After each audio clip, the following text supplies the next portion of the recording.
Vincent reacted, "Hi." Hi everyone, and welcome to my booktube channel. I'm Siwon, and I love to read. Today I'm going to be reviewing The Striker by Ana Huang. This is Huang's first sports romance, which is what intrigued me enough to pick it up. To be honest, I'm not an Ana Huang fan. I've read a couple of her books, and they were not for me. But knowing what I do of her style, which seems fairly melodramatic and larger than life, I was intrigued by the idea of that style merging with the sports romance genre, which is typically a bit more down to earth and within the realm of possibility. The Striker follows the story of Asher Donovan, who is a top footballer, as the back of the book says, arguably the greatest footballer in the world. He has recently transferred to a new team, and this team just so happens to be the same one on which his arch nemesis Vincent plays. And after an altercation between the two of them, their coach forces them to cross-train together during the off-season with this dance instructor. And the idea is that they're going to bond or something. So enter Scarlett Dubois. She is a former ballerina. She was in an accident a few years ago which ended her career, but she now teaches dance at the Ballet Academy. And she is tasked with managing the two of them and cross-training them for the off-season. She also happens to be Vincent's sister, which Asher is not aware of initially. And he is kind of instantly attracted to her. Whereas she knows who he is, knows that he's a footballer, and she's sworn off of dating footballers because their last relationship was just so terrible. And she's not impressed with his kind of cocky playboy attitude. However, Vincent ends up off screen for most of the book dealing with a family emergency, and this just leaves Asher and Scarlett alone together to cross-train, and Scarlett discovers that he might not be as awful as he seems. And on Asher's part, although he tells himself that this is Vincent's sister, nothing can ever happen, the attraction remains. And of course, sparks fly, and they do eventually get together. I am very happy to report that I actually really enjoyed this book. I thought it was great. I had a great time.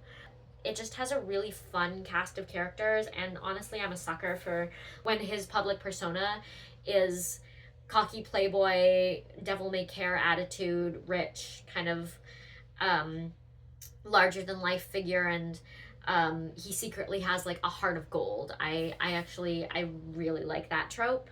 I really like Scarlett. I really liked her subplot, which was that she has not danced on stage since her accident, and Asher encourages her to get back into it, to audition for the staff showcase, and she gets back into training. She works with her limitations and she makes it happen, and I thought that was a very sweet and heartwarming subplot. I really liked that Asher shows his true colors, his heart of gold, quite quickly. Early on in the book, the paparazzi gets into the ballet school, and he ends up building a dance studio in his house, and hiring a chauffeur to take her to and from her house so she doesn't have to take public transit. And I thought that, like, the fact that he's looking out for her comfort and well-being very early on was really sweet. And of course, he tells himself that, like, this is just practical. Like, it's not practical to have paparazzi swarming them. You know, it's just practical to have somewhere private to train, to, you know, all of this. But I think it's really nice to see kind of those hints of his protective streak and his care for her shining through early on. I have a couple things I didn't like about the book. First of all, it's almost 600 pages long, which for romance, like, I just think, is it really that serious? With some notable exceptions, I find romances that are over like 400, 500 even pages are just too long. They just go on too long.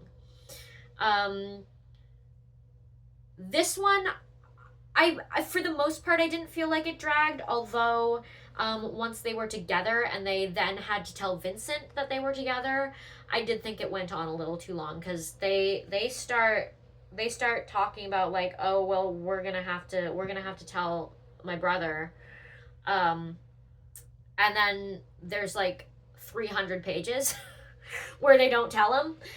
um and I did think, and of course they always have a good reason. They're like, oh well, we should wait for him to get back from France. We should wait until after this. Oh well, we just started to get along. We can't tell him now, like that kind of thing. There's always a good reason that they don't tell him, but I'm also just like, just rip the band-aid off. Just tell him. Like, please don't prolong this. I thought that got a little slow. I also was not a huge fan of how Vincent reacted when they did tell him. I honestly, I think that grown men brawling in books is disgusting. I think it's a horrible display of masculinity and immature and unnecessary, and I suppose that it's enough of a thing in books that, like, I suppose that this is just what one does when one is chock full of testosterone and is like a manly man um in a sports romance. But I don't like it. And Vincent, of course, goes in with fist swinging as soon as he discovers that Scarlett and Asher are together. So I didn't love that. I just rolled my eyes at it. I was like, oh my god, boys are absolutely stupid. Especially when it's over a girl. Like, come on. Like, and I feel like, I don't know. I feel like this woman does not need you to defend her honor. Like, she's got it. She's fine. And I understand that it's supposed to be sweet that he's so protective of his sister and all that, but I just find it irritating, and I thought it was stupid. Other than that, I really have nothing but good things to say about this book, which shocks me. But I really did enjoy it, and if Ana Huang writes more sports romance, I will absolutely read it. So I hope you enjoyed this review. I have more reviews planned for the new year, which I'm very excited about.